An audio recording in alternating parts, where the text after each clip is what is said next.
তারেক রহমানের দিল্লি সফর যখন বড়সড় প্রশ্নের মুখে, তখন নতুন এক বিরোধের আবহ তৈরি হয়েছে ভারত ও বাংলাদেশের মধ্যে।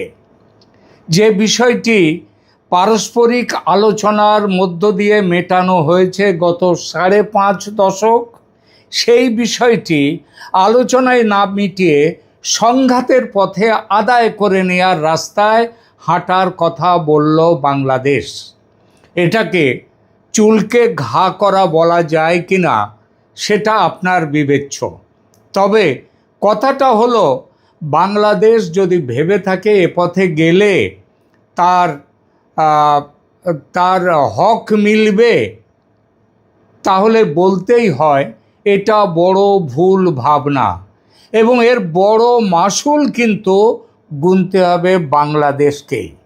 এটা কেন বলছি এই প্রতিবেদনে বলবো সেটা। চলুন যাওয়া যাক আলোচনায়।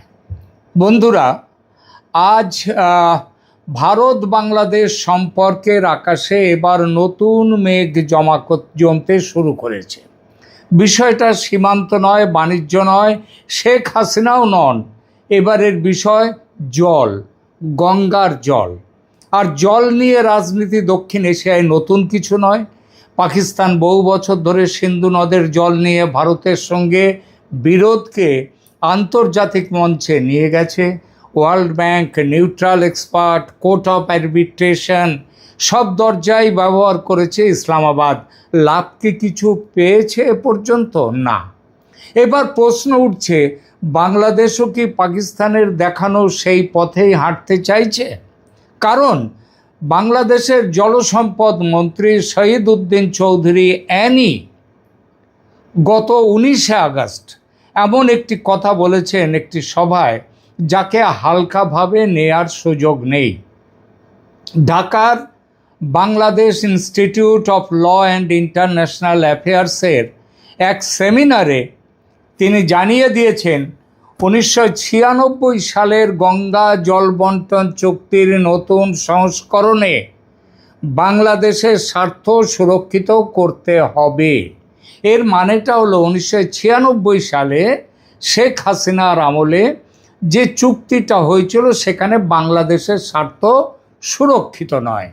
আর প্রয়োজন হলে অ্যানি এটাও বলেছেন, বাংলাদেশ যদি ভারত না মানে, বাংলাদেশ বিষয়টি ইন্টারন্যাশনাল ফোরাম অর্থাৎ আন্তর্জাতিক মঞ্চে নিয়ে যেতেও প্রস্তুত।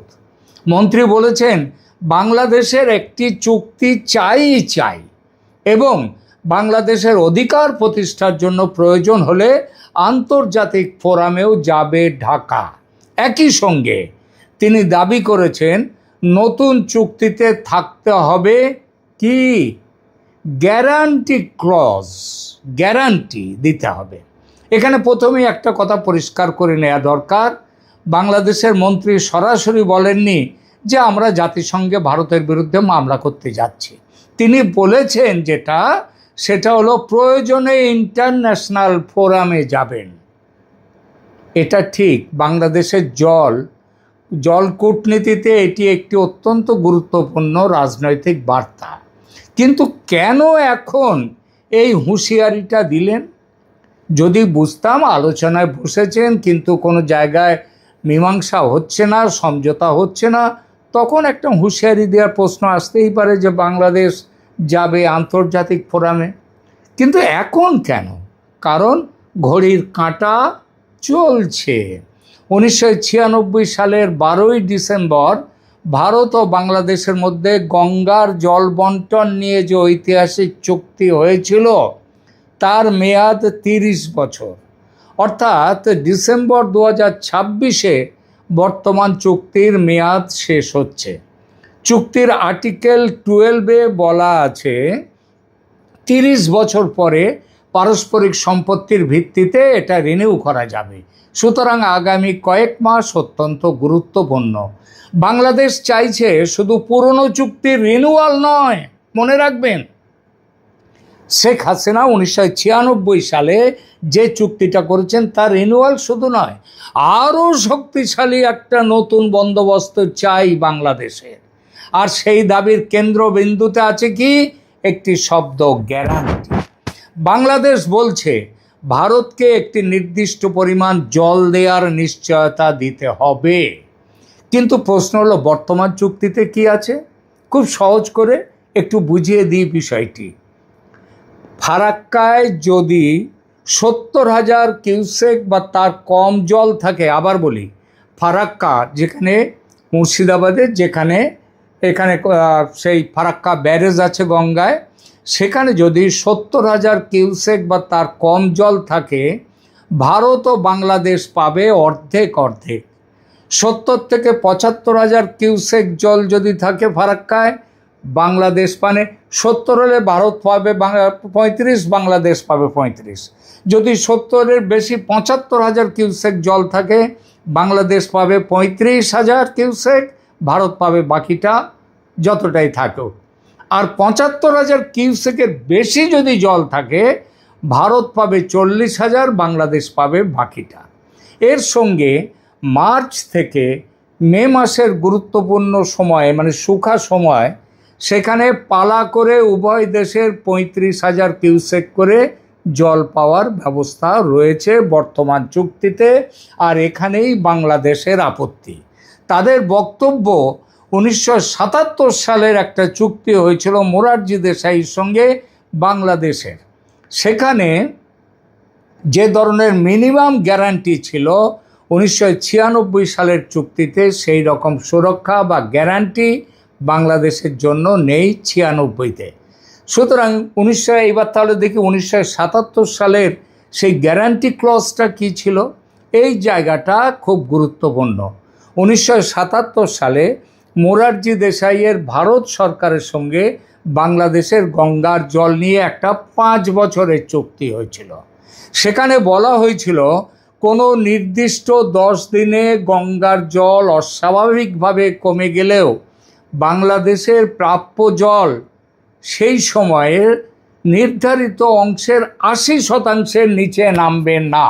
অর্থাৎ ধরুন যদি ফারাক্কায় তখন জলস্তর যদি 60% নেমে আসে, তাহলে বাংলাদেশের যে জলটা পাওনা, ধরুন বাংলাদেশের তখন হয়তো এমনি 35,000 মিনিমাম পাওয়ার একটা কথা, তার থেকে যদি সেটা যদি 60% নেমে আসে, তাহলেও বাংলাদেশকে ওই 35,000 কিউসেক জলের 80% নিচে, মানে 35-এর 80% হচ্ছে 28,000 কিউসেকের মতো, সেই 28,000 কিউসেকের কমে জল দেওয়া যাবে না। তাই ভারতের যতটুকুই জল থাক, অর্থাৎ নদীতে জল কমে গেল, তবুও বাংলাদেশের জন্য একটা মিনিমাম প্রোটেকশান জলের ছিল 77-এর চুক্তিতে। প্রাপ্য জলের 80% কমপক্ষে দিতেই হবে বাংলাদেশকে। এই ব্যবস্থার নাম ছিল বিখ্যাত 80 বা 80% গ্যারান্টি ক্লজ। বোঝাতে পারলাম? কিন্তু 1982 এবং 1985 সালের পরবর্তী বন্দোবস্তে তখনও চুক্তি হয়েছিল, সেই ক্লজটা উঠে যায়, অর্থাৎ এই ক্লজটা থাকেনি। আর 1996 এই সময় কারা করেছিলেন চুক্তি? ওই যে 1982 এবং 85-তে তখন ছিলেন হুসেন মোহাম্মদ এরশাদ, হাসিনা নন। 1996 সালের চুক্তিতে 1977-এর সেই একই ধরনের গ্যারান্টি ক্লজও আর ফিরে আসেনি। তাই এবার ঢাকা বলছে নতুন চুক্তিতে আমাদের গ্যারান্টি দিতে হবে, জল যত কমুক আমাদের জল এতটা দিতেই হবে। কিন্তু ভারতের পক্ষে এটা শুনতে খুব মনে হচ্ছে এটা তো ন্যায়সঙ্গত, তাদেরও এটা মনে হতে পারে যে তাদের দাবিটাও তো ন্যায়সঙ্গত, বাংলাদেশের দাবি। কিন্তু ভারতও পাল্টা বলতে পারে যে জল প্রকৃতি দিল না, সেই জল ভারত গ্যারান্টি দেবে কিভাবে? নদীর জল তো কোনো ব্যাংকের ফিক্সড ডিপোজিট নয় যে গেলাম আর ভাঙিয়ে নিলাম। ক্লাইমেট চেঞ্জ হচ্ছে, বর্ষার প্যাটার্ন বদলাচ্ছে, ওপর থেকে জলের ডিম্যান্ড বেড়ে যাচ্ছে, কারণ আমাদের হিমালয় থেকে জল আসছে। সেই জল, গঙ্গার জল যত নিচে নামতে থাকবে তার ডিম্যান্ড বাড়ছে। ভারতের নিজের উত্তরপ্রদেশ, বিহার, ঝাড়খণ্ড, পশ্চিমবঙ্গের কৃষি, পানীয় জল, পরিবেশ সব কিছুতেই চাহিদা রয়েছে, চাহিদা বাড়ছে। সুতরাং বাংলাদেশ যদি বলে যে প্রকৃতিতে জল থাকুক আর না থাকুক আমাকে আমার নির্দিষ্ট জল দিতেই হবে, ভারত খুব স্বাভাবিকভাবেই প্রশ্ন তুলতে পারে ঘাটতির দায়টা একা আপস্ট্রিম কান্ট্রি বা ভারত নেবে কেন? তোমরাও ভাগ করে নাও। 1982 এবং 1985 সালের চুক্তিতে এই জন্যই তো গ্যারান্টি ক্লজ তুলে দেওয়া হয়। 1996 সালে না হয় শেখ হাসিনা ক্ষমতায় ছিলেন, কিন্তু 1982 এবং 85 সালে কে ছিলেন শাসক বাংলাদেশে? হুসেন মোহাম্মদ এরশাদ। ভারত শক্ত অবস্থান নিয়ে এই গ্যারান্টি ক্লজ তুলে দিয়েছে তখন থেকে। সেটা আবার মানবে? প্রশ্নই ওঠে না। বরং 1996 চুক্তিতে যে বেশি জল দেওয়ার কথা বাংলাদেশকে, সেটা আরও কমিয়ে দেওয়ার চেষ্টা করবে ভারত। কারণ গঙ্গায় জল কমেছে আর ভারতের অভ্যন্তরীণ চাহিদা বেড়েছে। ভারত ইতিমধ্যেই নিজের প্রয়োজনে বাংলাদেশকে দেয়া জলের পরিমাণ কম করে দেওয়ার ইঙ্গিতও কিন্তু দিয়েছে। এই পরিস্থিতিতে বাংলাদেশের উচিত ছিল কি? ভারতের সঙ্গে আলোচনায় বসা আগের থেকে, অন্তত বছরখানেক আগের থেকে, যাতে অনেক দিন ধরে আলোচনা চলতে পারে। তা তারা করেনি। এখন ধমকি দিচ্ছে ইন্টারন্যাশনাল ফোরামে যাবে, আন্তর্জাতিক মঞ্চে। আন্তর্জাতিক মঞ্চ মানে জাতিসংঘ, বিশ্বব্যাংক, আন্তর্জাতিক আদালত ইত্যাদি। লাভ কি হবে কিছু? প্রথমে প্রশ্ন আসি, এই প্রশ্নটায় দেখি জাতিসংঘ তারা কোনো লাভ দিতে পারে কি না। এখানে বাংলাদেশের হাতে একটা নতুন কূটনৈতিক অস্ত্র এসেছে, এটা দিয়েছেন মোহাম্মদ ইউনূস।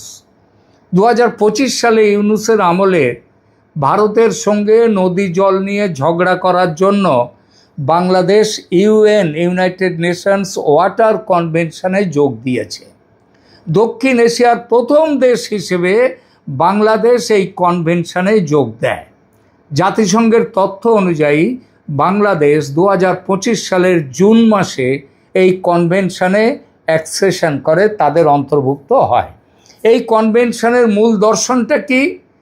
ট্রান্সবাউন্ডারি রিভার মানে দুটো আলাদা রাষ্ট্রের মধ্যে যে সমস্ত নদী আছে বা আন্তঃসীমান্ত নদীর ক্ষেত্রে সহযোগিতা করতে হবে, যৌক্তিক ব্যবহার করতে হবে, তথ্য বিনিময় করতে হবে এবং এক দেশের ব্যবহারে অন্য দেশের বড় কোনো ক্ষতি যেন না হয় সেটাও দেখতে হবে। ঢাকা, তার যুক্তি হতে পারে গঙ্গা তো শুধু ভারতের নদী নয়, এটা একটা ইন্টারন্যাশনাল রিভার সিস্টেম, অতএব বেসিন ওয়াইড ম্যানেজমেন্ট দরকার।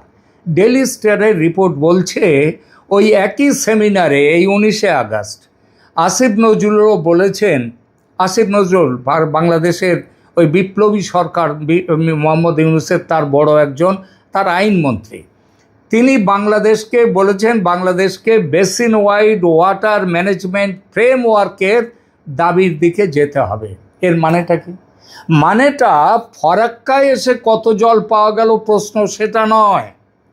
এই basin wide water management framework হচ্ছে বাংলাদেশ জানতে চাইতে পারে ফরাক্কার আগে গঙ্গা নদীর যে বিরাট যাত্রাপথ হিমালয় থেকে, সেখানে কোথায় কত জল তোলা হচ্ছে, কোথায় বাঁধ হচ্ছে, কোথায় ইরিগেশন হচ্ছে, ভারতের রিভার লিঙ্কিং প্রজেক্ট ভবিষ্যতে গঙ্গার প্রবাহে কী প্রভাব ফেলবে, এখানে বাংলাদেশের কৌশলটা বুঝতে পারছেন।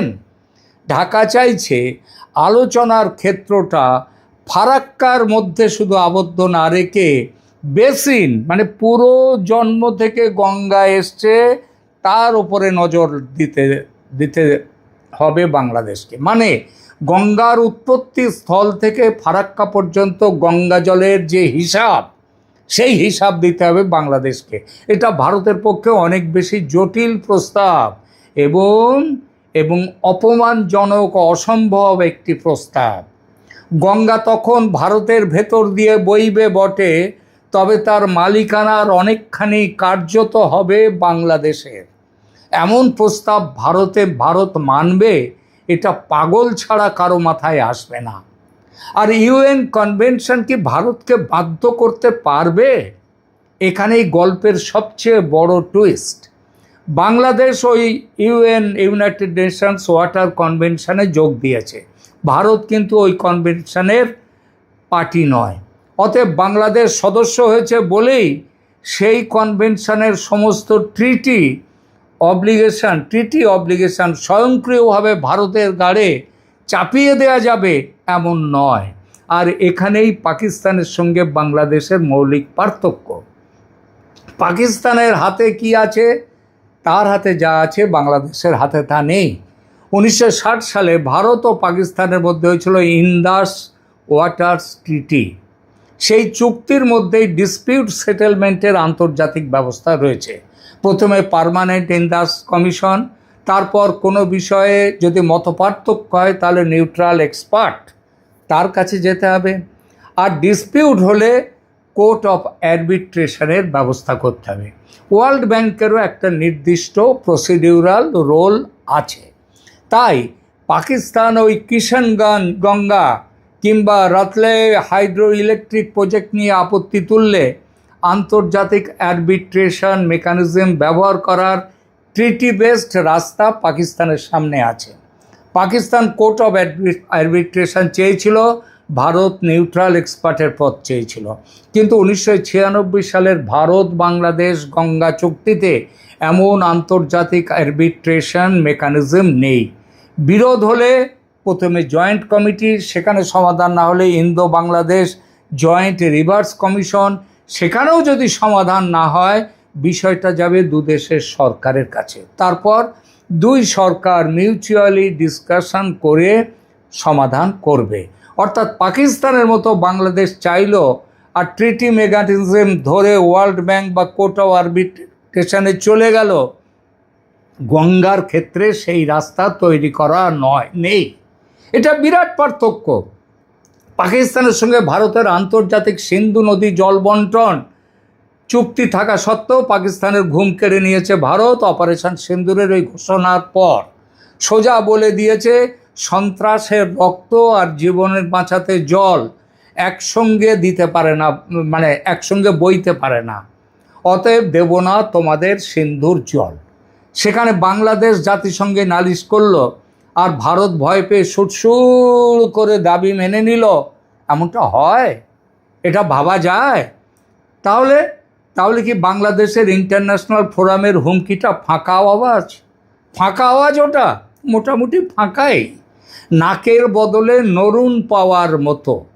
কিংবা ওই যে কথায় আছে না, ঘরে খুব ছারপোকা হয়েছে, তো ছারপোকা মারা যাচ্ছে না, ছারপোকা মারতে ঘর আগুনে পুড়িয়ে দেওয়ার মতো ব্যাপার। মানে ওই গ্যারান্টি ক্লজ খুঁজতে গিয়ে কোনো রকম জলও যদি বাংলাদেশে না যেতে পারে, এমনও হতে পারে যেটা চীন করছে ব্রহ্মপুত্রের ওপরে বাঁধ দিয়ে, সেখানে ভারতের সেখানে আপত্তিতে তারা গ্রাহ্য করছে না। আবার জল না এলে ব্রহ্মপুত্রের এদের মেঘনা পদ্মা শেষ হয়ে যাবে, সেটাও তারা ভাবছে না। কারণ চীন বন্ধু, ভারত বন্ধু নয়। আর ইন্টারন্যাশনালাইজেশন মানে যে আদালতে গেলাম ভারতকে হারাতে হবে তা নয়। কূটনীতিতে আন্তর্জাতিকীকরণ নিজে একটা প্রেশার ট্যাকটিক্স। বাংলাদেশ বড়জোর কী করতে পারে? জল বন্টনকে ক্লাইমেটিক জাস্টিসের প্রশ্ন, সেই প্রশ্নে আসতে পারে। লোয়ার রিপারেন মানে একদম নিচের অববাহিকার যে রাষ্ট্র, তাদের প্রশ্ন, তাদের যে রাইট আছে সেই রাইট নিয়ে প্রশ্ন তুলতে পারে। এছাড়া এনভায়রনমেন্টাল ড্যামেজের প্রশ্ন করতে পারে, ইউএনের বিভিন্ন ফোরামে বিষয়টা তুলতে পারে, আন্তর্জাতিক জনমত তৈরির চেষ্টা করতে পারে। আর মজার ব্যাপার হলো বাংলাদেশের জন্য এই পথ একেবারে নতুন নয়।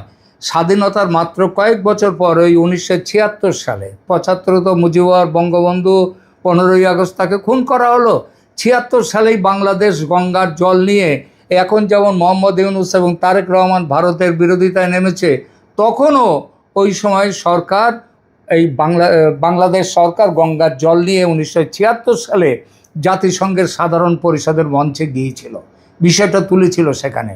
পরবর্তীতে ভারত বাংলাদেশকে আলোচনায় মিটিয়ে নেওয়ার জন্য একটা কনসেনসাস স্টেটমেন্ট হয়েছিল এবং তার পরের বছরই 1977 সালে মোরারজি দেশাইয়ের সঙ্গে চুক্তিটি হয়।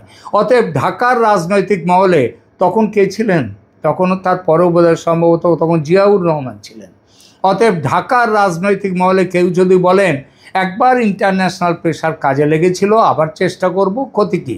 তার যুক্তি, তিনি তার মতো যুক্তি দিতেই পারেন। কিন্তু ভুলে গেলে চলবে না যে এবার পরিস্থিতি 1976-এর মতো নয়। আজকের ভারত 1976 সালের ভারত নয়।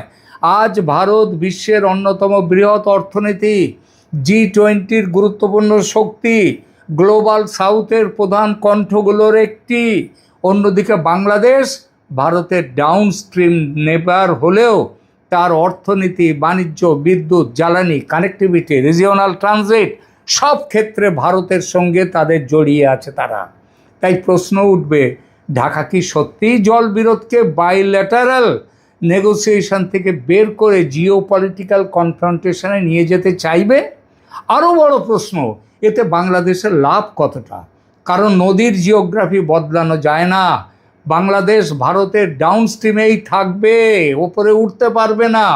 জাতিসংঘ রেজলিউশন দিতে পারে, আলোচনা করতে পারে, রাজনৈতিক চাপ তৈরি হতে পারে, কিন্তু ভারত সেগুলো নাও মানতে পারে। গঙ্গার জল শেষ পর্যন্ত আসবে তাহলে কোথা দিয়ে? ভারতের ভূখণ্ড দিয়ে, ভারতের মানসিকতার ওপর নির্ভর করে। অতএব শেষ পর্যন্ত তারেক রহমান সরকারকে দিল্লির সঙ্গে বসতেই হবে, নইলে বিপর্যয়। এবার আসুন তিস্তা প্রসঙ্গে দুটো কথা বলি। তিস্তার সমস্যা আলাদা এবং আরও জটিল, কারণ তিস্তার ক্ষেত্রে এখনও পূর্ণাঙ্গ ওয়াটার শেয়ারিং ট্রিটি হয়নি। দীর্ঘদিন ধরে ঢাকা চুক্তি চাইছে, দিল্লিও বিভিন্ন সময় আগ্রহ দেখিয়েছে, কিন্তু পশ্চিমবঙ্গের স্বার্থ, শুকনো মরশুমে জলের বাস্তব প্রাপ্যতা এবং কেন্দ্র রাজ্য সম্পর্ক সব মিলিয়ে বিষয়টি আটকে আছে। আর এখানেই ভারতের ফেডারাল স্ট্রাকচার বাংলাদেশের সামনে বাস্তব সমস্যা। দিল্লি একা রাজনৈতিক সিদ্ধান্ত নিলেই সবসময় সমস্যার সমাধান হয়ে যায় না। যেমন গঙ্গার ক্ষেত্রেও বিহার সমস্যা তৈরি করেছে, ইতিমধ্যেই বলেছে বিহারের স্বার্থ উপেক্ষা করে বাংলাদেশকে জল দেওয়া যাবে না। আর তিস্তা উত্তরবঙ্গের জীবন রেখা, বাংলাদেশের যেমন দাবি আছে পশ্চিমবঙ্গের মানুষেরও দাবি আছে। তাই তিস্তার ক্ষেত্রে কোনো সাস্টেনেবল সেটেলমেন্ট করতে গেলে ঢাকা দিল্লির পাশাপাশি কলকাতার উদ্বেগও উপেক্ষা করা যাবে না। মনমোহন সিংকে ঢাকায় পাঠিয়ে মমতা ব্যানার্জি আটকে দিয়েছিলেন তিস্তা চুক্তি। লিখে রাখুন, যে পথে চলেছে ঢাকা দিল্লির সম্পর্ক, তাতে কলকাতা থেকে শুভেন্দুও মমতার পথেই হাঁটবেন, অন্তত এই ব্যাপারে তো বটেই। তাহলে পাকিস্তানের পথে বাংলাদেশ, এই তুলনাটা কতটা ঠিক? আমার মতে কৌশলগত অর্থে ঠিক, কিন্তু প্রয়োগগত অর্থে একেবারেই ভুল। পাকিস্তানের পুরনো কৌশল হলো ভারতের সঙ্গে দ্বিপাক্ষিক বিরোধে কাঙ্ক্ষিত ফল না পেলে ইন্টারন্যাশনাল মেকানিজম এবং ইন্টারন্যাশনাল ওপিনিয়ন ব্যবহার করা। সেটা সেই কাশ্মীর থেকে শুরু হয়েছে, পেয়েছে কিছু, পায়নি। বাংলাদেশের সাম্প্রতিক বক্তব্যেও সেই প্রবণতার আভাস রয়েছে। এ পর্যন্ত ঠিক। ভারতের পায়ে পা লাগিয়ে ঝগড়া করার ব্যাপারে পাকিস্তান আর বাংলাদেশ এক জায়গায় চলে গেছে। কিন্তু আইনি অর্থে এই তুলনাটা একেবারেই ভুল, কারণ পাকিস্তানের ইন্ডাস ট্রিটি আছে, বাংলাদেশের কোনো গঙ্গা ট্রিটি সেই ব্যবস্থা নেই যেখানে ইন্টারন্যাশনাল ডিসপিউট রেজলিউশন মেকানিজম রয়েছে। সুতরাং পাকিস্তান যে দরজা দিয়ে ঢুকতে পারে, বাংলাদেশ সেই একই দরজা দিয়ে ঢুকতে পারবে না। বাংলাদেশকে আগে দরজাই খুঁজতে হবে, খুঁজলেও পাবে না দরজা, কারণ দরজাই তো নেই। আর ভারত, আমার ধারণা ভারত প্রথমেই কনফ্রন্টেশনে যাবে না, যায় না ভারত, কারণ কূটনীতিটা ভারত বোঝে। দিল্লি বলবে আসুন, বসুন, আলোচনা করুন, টেকনিক্যাল ডেটা দেখুন, বাস্তবে কত জল আছে দেখুন, তারপর নতুন ফর্মুলা তৈরি করা যাক। কারণ ভারতের স্বার্থ চুক্তি ভেঙে দেয়া নয়। বাংলাদেশের সঙ্গে গঙ্গার জল নিয়ে কোনো এগ্রিমেন্ট না থাকা ভারতের পক্ষেও ডিজায়ারেবল নয়। কিন্তু দিল্লি এমন কোনো গ্যারান্টি দেবে না যাতে ভবিষ্যতে প্রাকৃতিকভাবে জল কমে গেলেও ভারত ট্রিটি ভায়োলেশনের দায়ে পড়ে। অর্থাৎ ভারত বলবে ওসব গ্যারান্টি নয়, ডিস্ট্রেস মেকানিজম, শেয়ারিং মেকানিজম হবে বড় জোর। জল বেশি থাকলে দু দেশ ভাগ করবে, জল কমলে শর্টেজও দুটো দেশই ভাগ করে নেবে।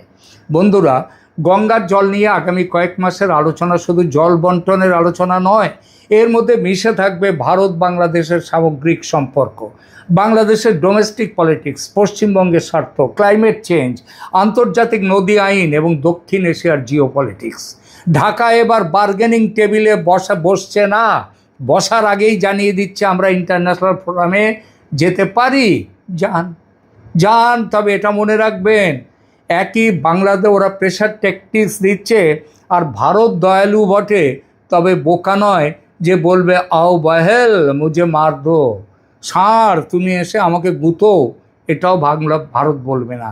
সুতরাং বাংলাদেশের মাননীয় মন্ত্রী অ্যানি সাহেব এবং পূর্বতন আইন উপদেষ্টা আসিফ নজরুল সাহেব, এখনও সময় আছে, আপনাকেও দেশটারও যদি বাঁচাইতে চান, যদি শুকিয়ে না মরতে চান, তবে আলোচনার টেবিলে আসুন, বসুন ভারতের সঙ্গে, আলোচনার মধ্যে দিয়ে বেরিয়ে আসুক সমঝোতার ফর্মুলা। তা যদি না করে বসে থাকেন গোঁ ধরে ঢাকায়, আর ভারতকে ল্যাং মারার ফন্দি আঁটতে চান, তার ফল কী হবে জানেন? আমও যাবে, ছালাও যাবে। 1996 চুক্তিতে যে জলটুকু পাচ্ছেন, এখন যে জল পাচ্ছেন সেই জলও পাবেন না। কেউ আপনাদের বাঁচাতে পারবে না, কোনো জাতিসংঘের বাবা এসে আপনাকে বাঁচাতে পারবে না, তাদের ক্ষমতা নেই বাঁচাবার। অতএব সাবধান। এখনকার মতো এটুকুই। কেমন লাগলো আমাদের প্রতিবেদন জানাবেন, কমেন্ট করুন, লাইক দিন, শেয়ার করুন এবং অবশ্যই সাবস্ক্রাইব করে পাশে থাকুন। ধন্যবাদ।